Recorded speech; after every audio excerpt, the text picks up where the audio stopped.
Mga magulang, turuan nyo na kung paano magluto yung mga anak ninyo. Turuan nyo na paano maghugas ng plato. Turuan nyo paano maglinis ng bahay. Kasi pag nawala ka, ay nako, di ko alam paano mabubuhay yan. Iiwanan niya ng asawa nila.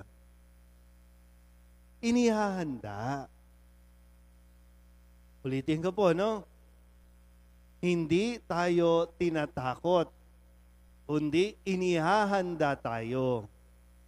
Mahirap po kasi yun sinasabi natin, laging nasa huli ang pagsisisi. Pwede namang unahin yung pagsisisi para hindi tayo mahuli.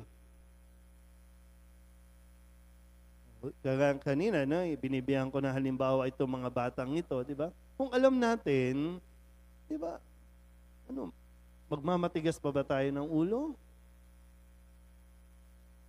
Hindi mo pa rin ba aayusin yung ugnayan, yung relasyon? Tapos iiyak-iyak, di ba? No? Ganun, iiyak-iyak. Bakit ngayon pa? At kailan mo nga gusto?